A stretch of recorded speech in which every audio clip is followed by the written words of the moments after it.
welcome. Today we'll be talking to Eddy Mann. With a career spanning over 20 albums, Eddy has continued to craft music that resonates on a profound spiritual and emotional level.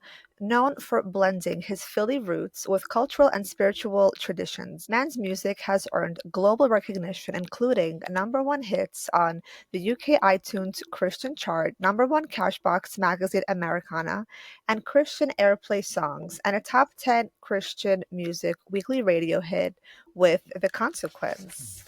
And his most recent singles, Hope of the World and Hallelujah, from his album Chapel Songs, both reached number one on the UK iTunes Christian chart, with the album garnering over 150,000 Spotify streams.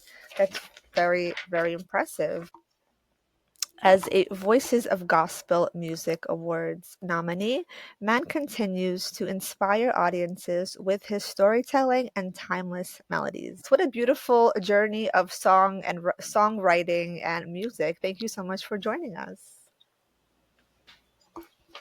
It's my pleasure. My pleasure to share some time with you. I'm looking forward to it. I like to refer people when they look at like a journey. Sometimes people can get lost at where you're at and not see the big picture. And I share with people a lot that I'm kind of a big fish in some small ponds, and I love that.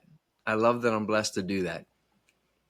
Yeah, that's also amazing to look back on your journey and to look at the process, because sometimes when we go through different cycles of our evolution, we achieve different things, and then we have so many challenges that sometimes we can't kind of see the difference or see the progression of growth. So I think it's also a testament to the way we're growing, to accept also those parts of ourselves that are achieving, as well as whenever we have hurdles, to kind of like be open to receiving the good stuff as well. It gives us that Amen. also, yeah, it gives Yeah. us that kind of like, It's always a little special too if you can find a way to enjoy the journey, enjoy the process, because so many people are just end result minded, and it becomes strenuous, it becomes full of disappointments because we're setting goals that are unachievable, and I think the human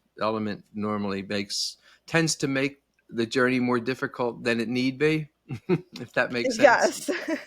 Especially the ego that's very greed minded oftentimes, Yes. and especially in the field of creativity, music and song. I feel like it's so hard to create something when you're in that mindset, because you can't really create magic and beauty when you're striving towards the end goal. It's like, I feel like whenever you are more present, that's when the magic happens more, right? Like, what is your inspiration to creating the magic of music?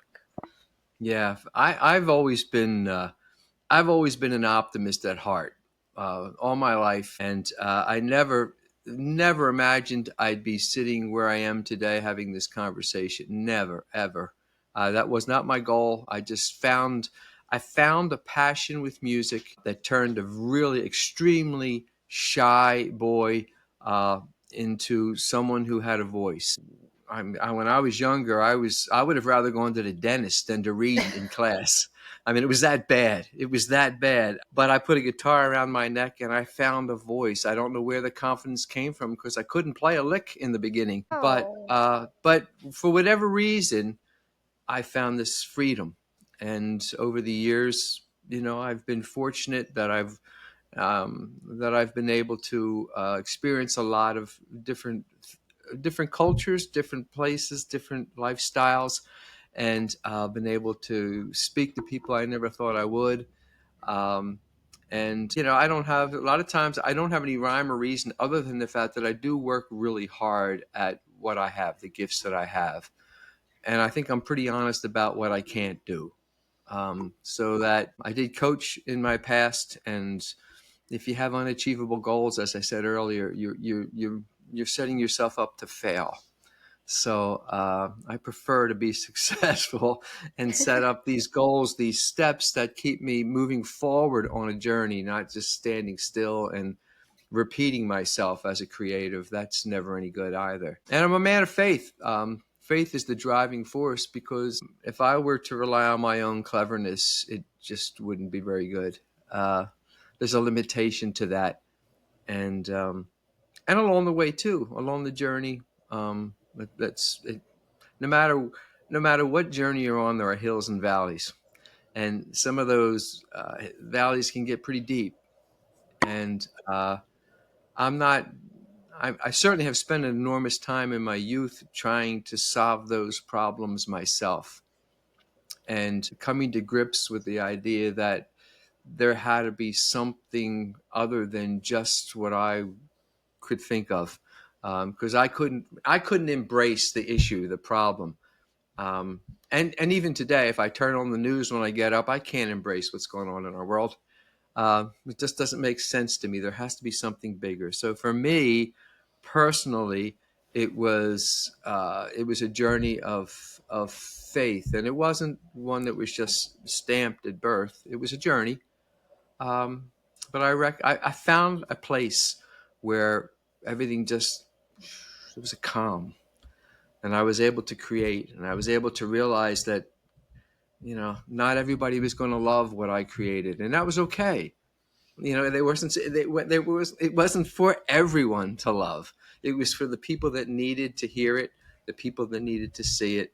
It was for them, and I wanted to make sure that I produced uh, for them, if that makes sense. Hope it does. Yes, yes, that's so beautiful, and that's so true. And even how you mentioned that when you were a little boy, you were more like introverted and shy.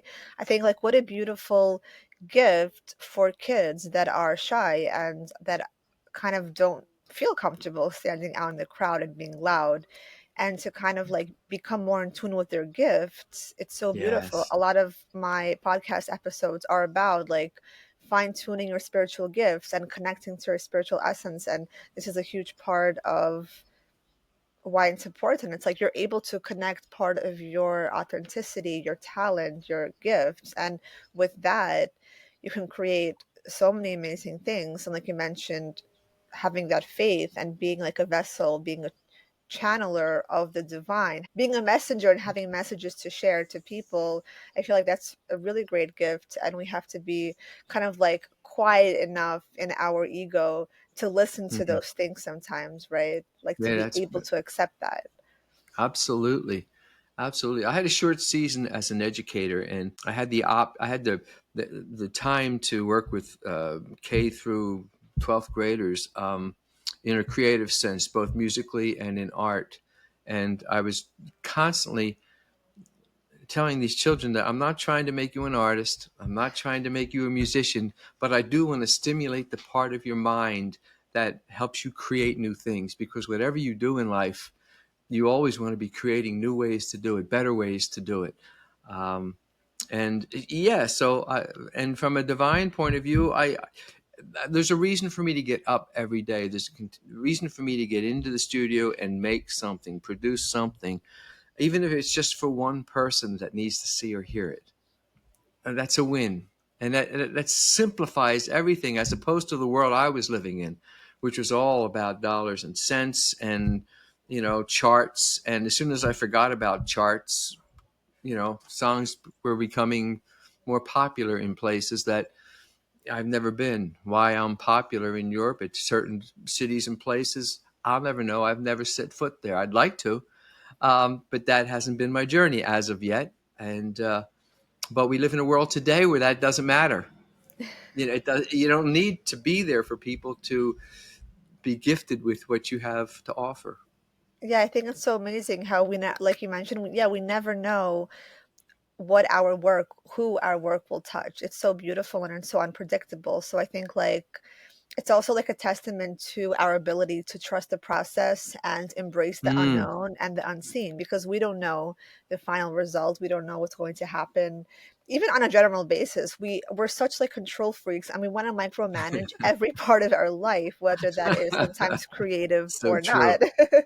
Uh And huh. when we kind of like let go a little bit, we do see the fruits of our labor. And especially if we are purely connecting to our creativity and authentically and transparently doing so, I feel like Hmm. it's such a brilliant journey and experience to see what happens next, because we kind of like put the results out of our hands, and then it's also taking off that pressure off of us to be like, okay, I am open to the possibilities and potential of what will be. And I feel like that's so much more fun also, like for everybody who is creative and wants to get into music and stuff like that. What kind of advice would you give them, maybe like if they are shy and they don't really know Hmm. where to start when it comes to music? I think one of the most important things, and it took me a while to come around to it, was that the tendency is to model ourselves after someone that has inspired us. And I think where we get it wrong is we don't, the world doesn't need us to sound like someone else, look like someone else, be someone else, but it really does need to hear our voice, hear what's coming through us. And if we can figure out, I was, if I had a, there was a guitarist all my life, kind of, Jeff Beck, who he did it for me. Uh, and I could learn all his guitar work. I could practice, I could learn, and I could play it. But what intrigued me was what made him hear that. He heard it first, and I wanted to be the guy that heard that kind of stuff. So for me, I searched and pre-Google. I did everything I could with articles and stuff to find out what he was listening to. What did he listen to growing up? What did he listen to as a young adult? And I started to kind of immerse myself into that kind of environment so that I would understand maybe where that was coming from. So number one, I think it's really important just to be yourself, and don't let anyone else tell you what you should be. And as we said a few times now, you cannot let the landscape um, kind of force you one way or the other. I don't tour nearly as much as I used to because I don't have to. I don't need to. And as an independent artist, if I do tour, most of the time I have to do it as a solo act. The money's just not there for me to carry a full band. When I'm in the mid Atlantic states, I can, I'll do 12 weeks in the summer because I'm around a group of musicians that I've been playing with for years that keep dates open. So I think you have to be aware of the fact that um, be smart about the business side of it. Don't pretend that you're more than you are. Know what your limitations are. They're only limitations to you. The audience doesn't see them as limitations. They don't even know what your limitations are. And my father was a musician. My father said, look, people want to like you. They walk in and they see you and they see an image and they either like that image or they don't. You have to do something to make them not like you. So if you're good at what you do, chances are you're going to have some kind of relationship with that audience. So you know to me, a lot of it is really common sense. But again, it's always the landscape of where you're producing your work that um, it's really difficult when you're young and your insecurities are still showing, to realize this stuff. I think the stuff I'm speaking of is stuff that comes with maturity. And it's hard today. When I was a kid, I played even in high school. I was out playing dates all the time, 3 or 4 a week. And it's hard today with the world we live in for musicians specifically to get out and play that way. The alternative is they can do live streams. They can do things I couldn't do when I started out. And for me to get in front of an audience, I had to book a date. I had to travel.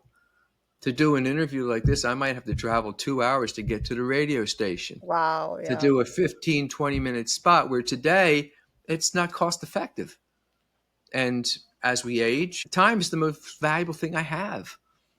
So I'm not willing to spend that 2 hours, and I should say 4 hours. 2 hours there, 2 hours back. That's 4 hours for 15 or 20 minutes time to share your story. So what a blessing to live in the world we live in today and use the technology.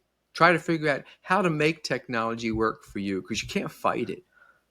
When the streaming came out, all my friends were just, they wanted to fight it. And I kept thinking, you're not going to win this battle, but how can you make streaming work for you? How can you use the environment we're in the technology that we have today, and how can you spin it in a way that works for you, that makes sense. That's a That's lot. beautiful. Sorry, young people. I dumped a boatload of stuff on you. Go back and rewind and go real slow. Yes, but that's fantastic. That is great. And everything that you have to offer is such great advice because I feel like, yes, people should actually be aware of the present moment with the streaming availabilities and going live from the comfort of your own space. It's like it's so brilliant, and to have that, to be privy to that, is such a gift as well. And like you mentioned, time management is such a great tool because I feel like that's what we should be learning in schools also, just on a general basis, how to have time Yes, management with our daily absolutely. lives. Because so often we kind of are overloaded with things and activities, and because we're also sometimes pleasers, we don't know how to say no, or we don't know how to be like, is this the best possibility for me? Is this the best choice for me? So yeah, time management is a very important tool for us all to have. I think And I was in my. I was yes, going to say I was interrupting you there, but I think it wasn't until I was maybe in my mid 30s before I actually embraced the word no, and what a beautiful word it was. I was yes, just pulled so thin at that time, young married man with starting a family, um, and it was taking its toll. After a while, nothing you're doing is as good as it can be, and you're not ripping off, but you're sort of cheating life a little bit. Um, so, yes, no, what a beautiful word. yes, it's a wonderful lesson for all of us that we have to kind of go through and experience for sure. And in your acclaimed EP, Turn Up the Divine, and also songs including Speak It to Life, A Greater Grace, Where the Gates Never Close, there seems to be like a beautiful unifying message here, and like a theme of importance of like being able to express yourself, express your love through perhaps exposing part of your vulnerability and revealing your soul, your truth. Can you talk a little bit about how that came to be and how the title of your songs really are influenced from your journey and your faith? Sure. I for a period of time I was unhappy with um, the sound of the band, the musicians that were in the band, and I had always had a band. And it took my wife one time. I guess she just grew tired of me complaining about it, and said, "Why don't you just go out as a single? Why don't you just go out solo?" And I fought it. I probably fought it for a good year. I don't remember what album I released. I released an album and I decided, okay, I'm going to go out and promote this just as a solo artist. And in doing so, that year was just kind of an epiphany of how different it was to be by myself lots of times in a little smaller of a venue, being much closer to people. And the whole night became a conversation between myself and the audience. And I never felt the need to hide my personal life. I'm fortunate that my wife is also a very spiritual and faithful person and secure person in that she encouraged me to share our lives with the audience because it gave them some kind of ownership. They could cling, yeah, I remember when that happened to me, or maybe they're going through it right now. Um, and I think that's really important. I mean, they tell you to write about what you know, but sometimes you got to write about what you like too. I don't want to, wave that banner as that's the big deal. No, that's not really it. But honesty is. Honesty is. We laugh. We do a podcast on Monday nights together. My wife and I. I do one on Thursday night along with live dates. And honesty is the best thing I can offer these people. Just I want to invite them into my journey, my weekly journey now. And I write. I'm easily inspired, so I do write on a regular basis. And over a period of time, there'll be a collection of songs. And I don't try to write thematically, but whatever season I'm going through, it ends up being a part of these songs, whether I intended to or not. Um, and my wife and I had that conversation not too long ago about somebody said, you don't write a lot of songs about your wife. And I took them through certain songs. I said, well, there's a single right now called Did I Ever from the Turn Up the Divine. And I said, if you listen to the first two verses of that, it's very spiritual, almost vertical to God. But the third verse sounds an awful lot like me singing to my wife. So I said, you have to, it's there. It's such a big part of the fabric of who I am that it's impossible for it not to show up. And I think those songs kind of, um, they kind of create the vibe themselves, just as a reflection of what I'm living through at that moment. I did not have the title for this. Chapel Songs was different. The previous album to this a year ago was Chapel Songs. I wanted to write a worship album that the small church could use. So many churches, their worship leaders and all are listening to the whatever CCM, the top 40 is, or top 20, top 10 songs you must be doing in church. Well, not every church is, going to like every particular song. So you need to, I was fortunate. I was encouraged to write for my church from the get go. But I wanted to write something that the worship leader who's only been playing guitar for 2 years, but has a heart and wants to lead worship, that he'd be able to find something simple and translate into his church. That was a little different. That was a little bit of a goal, but those songs were still written over a period of time. They weren't just me sitting down in a month's time and saying, I want to write on this topic. So that's the best way to answer that. I'm in the process now of, I just took note the other day because I released Turn Up the Divine in June. And I've just started to wiggle my way back into my studios to start whatever will be the next album.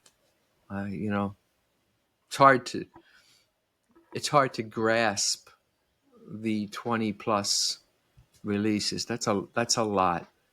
And people That's tend to think amazing. that you need to be really good to release. No, you just need to still be working. as long as I'm up and breathing, and I haven't lost my voice, or I haven't lost the ability to play, and I haven't lost the inspiration and passion, I probably won't stop, because that's why I get up each day. Purpose. You need purpose in your life, right? So Yes, that is so beautiful. It's kind of like showing up is like 50% or even more of your yes, work. it It's just is. Yes, it is. and especially when we're lazy or when we're unmotivated, of course, that's difficult to, but when we're excited about something, that's like the first kind of conscious awareness, Yeah. goal that it's like it's pushing us to do something productive. So I think that's so beautiful. And how you mentioned that everything that you share and how you express with the words, and it's so beautiful. Like when I write poetry, I also tend to like channel all these different things, and people would hmm ask me questions like, oh, why do you choose to share this or not that, or like that's for people to, process with, and they don't have to necessarily know everything or the order of everything, but it's like whatever you put out, that's like a gift for people to experience. And some people Right. might resonate, some people might not. And I feel like the whole journey is just having that authentic awareness of integrity and honesty with your work and with your expression. And I think that's the best goal we can give ourselves, because somebody will love it, and the more we are authentic, I feel like the more people will gravitate towards it, because everyone wants to connect to authenticity, because that's, I feel like, the core of the hmm soul and the core of the universe. It's like through authenticity, we're able to heal, to connect, to unify. So I think it's a beautiful message. Yeah. Yeah. I think that too, creatively, most of the artwork is never really finished. It's alive. It should be breathing, and it should be changing. And I know my songs are like that. just because I've recorded them, that's just one point in their life, and I'm ready to release them to the public. But as soon as I go out and play them as a solo artist, they're going to take on some changes here and there each and every night. And when I bring the band in, it's even more magnified.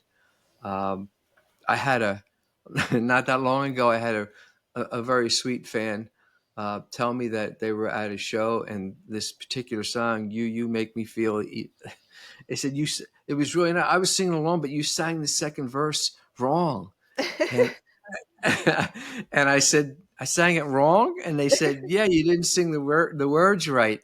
And I said, "Was it the third line of the second verse?" And they stopped and they yeah, it was I said, "I'm still not happy with that line." I said, "Every time I sing that song, that line is different, which may cause the one after it to be a little different." I said, "But it depends where I'm at that night, and the song is still growing, it's alive, and you were remembering it as it was in 2014 when it was released." So that's part of it too. Exactly, yeah, it's like we're evolving all the time, and that's when sometimes we look back at our work and we're like, "Oh my gosh, I can't." Like, I was actually looking back through my poetry from like 5, 7 years ago, and I was like, "Wow, I can't believe like I was feeling that," because now those same feelings and those same emotions completely shifted, and I don't feel in that very deeply emotional space. And I was so grateful that I was able to heal out of that. Do you have also those kind of experiences where you look back at your work and you're like, wow, I was there, but now I feel so much lighter, or now there's such a difference and I'm so like proud of my growth or just healing Yeah, right now? I think that's only natural. There's not a probably it's very rare that I have a release or a song that I hear back that I think, wow, that's really good. I really like that. I like where it sits. I like the mood. I like the lyric.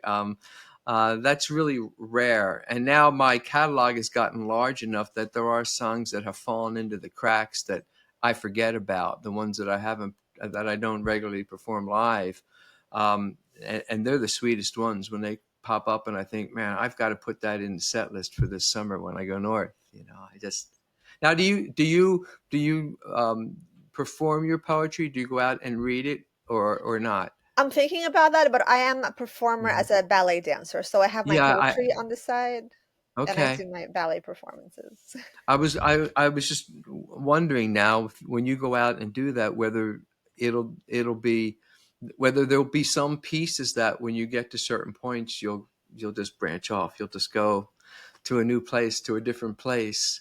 Because that's for me that's the beauty of it. It's also the most dangerous part of it, which makes it the most exciting to just trust yourself. Now, as a Yes. solo artist, it's easier. I can go wherever I went. My band members have to learn that.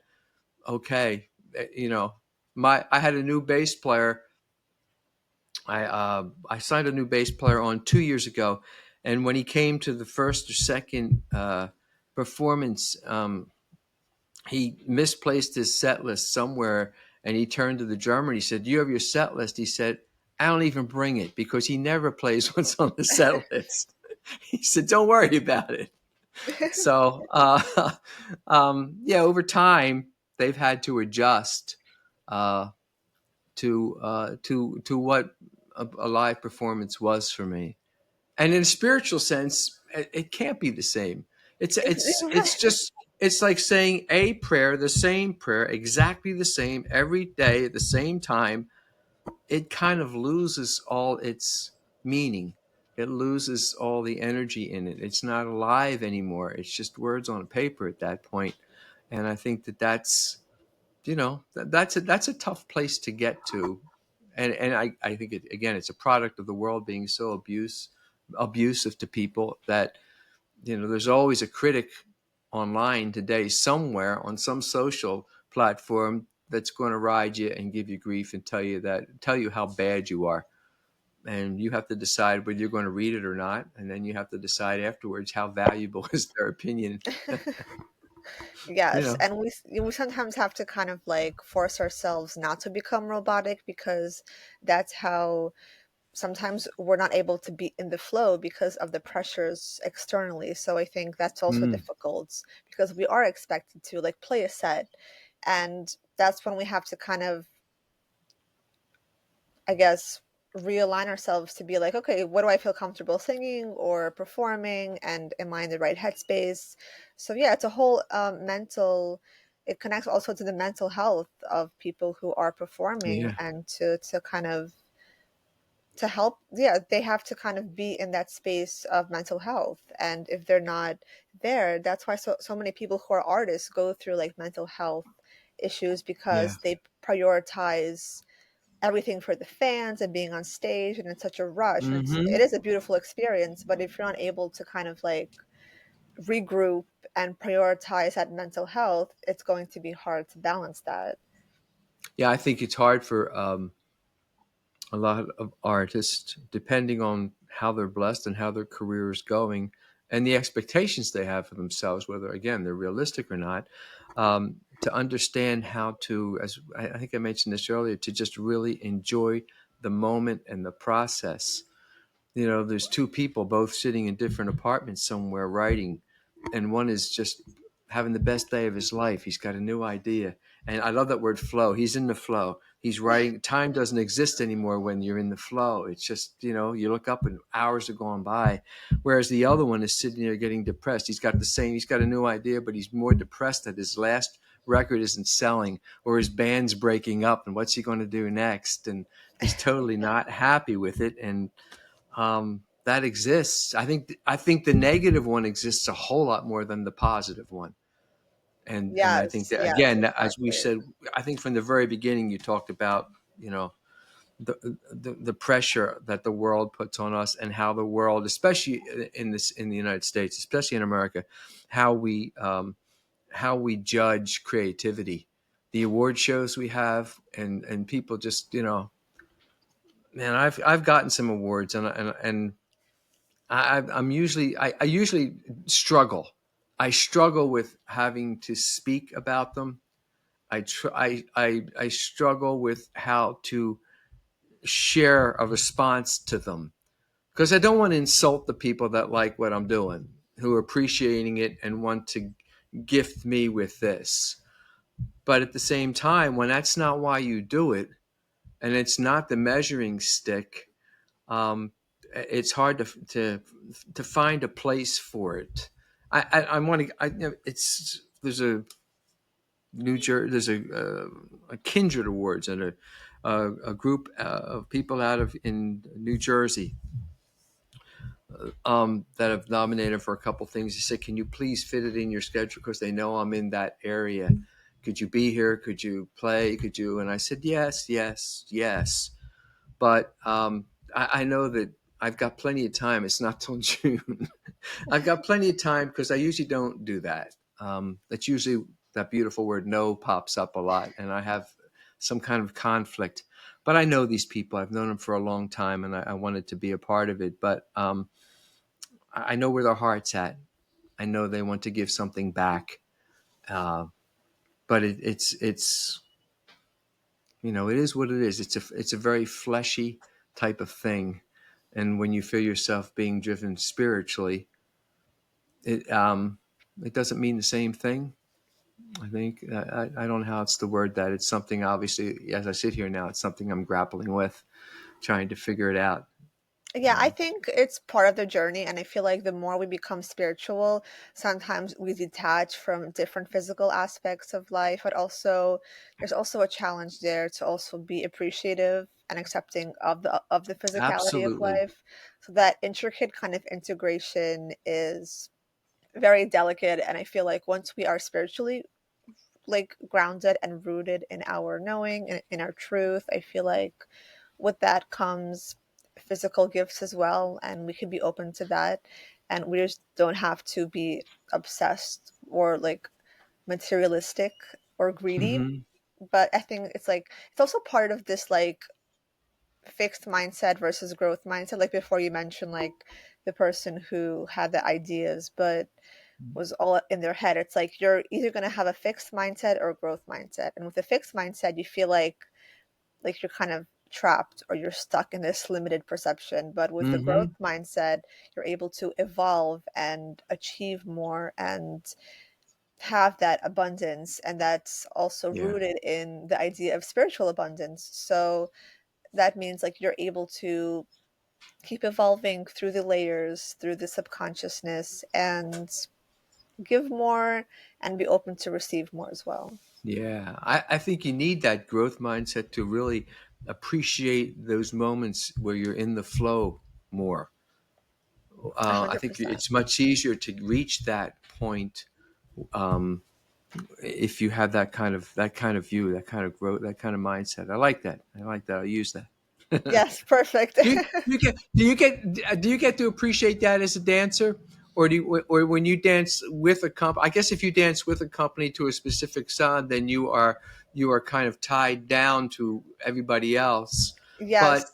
But the only time you could maybe appreciate the flow dancing is when you're by yourself, and you just do you get to Yes. do that or That's a great point. Yes, I do really enjoy performing in a company. And then also I started my own kind of like tutoring coaching with kids and teens. So we're going to start performing okay? also in like places and for our community. And I think that's so much more fun because I'm able to kind of like choreograph things how I would like it. And yes, it's like you have that freedom of creativity to kind of like do things how you wanted. And I feel like that's such a gift. It's such a fun way to express yourself and also be open to how you feel on the day, because sometimes on the day you'll feel a little bit more tired or not very flexible. So you can change it slightly because when you, like you mentioned, you have your own sovereignty in that space, in that way. So yeah, it's so great to be able to do that. If you're ready to shake off that daily stress, come join us for online beginner, adult, ballet, and yoga classes each week to connect with the flow of movement and the art of ballet into perfect synergy. Come as you are and learn to love your body a little bit more and gain strength and flexibility with each class. All are welcome. Sign up at balletartsmovement@gmail.com. First class free. I like that growth versus fixed idea also when you are working with other people, when you're in collaboration. If you go in there with a fixed idea or a fixed way of doing things, you're really Yeah. suffocating the other person and not Yes. allowing them to freely take you to a new place, a place you wouldn't go on your own. Yes, And even 100%. even even if you go there and it's not as if you like it better the other way, you still have experience going there, the joy of going there with someone else. I've heard enough collaborations of songs where both people ended up releasing it, and there's a up maybe 70 or 80% of the song is identical on both releases, but the other 20% is that particular person expressing themselves. And I That's love that. I amazing. just love that. Yeah, that's so amazing. Yeah, I love it. So what a beautiful conversation. Thank you so much, Eddie Man, for coming on the podcast My and pleasure. sharing your story. It was so lovely. And I'm sure our listeners are going to love this and become more connected to music and the spiritual part of it. So where can people connect with you and to get your music and to see your performances? Website's always the best place, Eddy Mann, EDDYMANN.com. And after that, I'm everywhere. I'm on places I don't even know exist. The music's obviously on Spotify, Apple, Amazon. I do a couple podcasts. One on Thursday night, which is just myself. On Mondays, my wife and I do a Monday night with the Mans, which Very is really nice. about a little less musical and a little bit more about our journey, how we managed through the 4 or 5 or 6 things in the week that strike us as the most fun or most difficult. And they're on both those podcasts are live on Facebook and YouTube and can be podcasted afterwards. So Fantastic. Fantastic. Thank you so much for joining us. It was so it's lovely. been my pleasure. My pleasure. Look forward to catching up with you again down the line.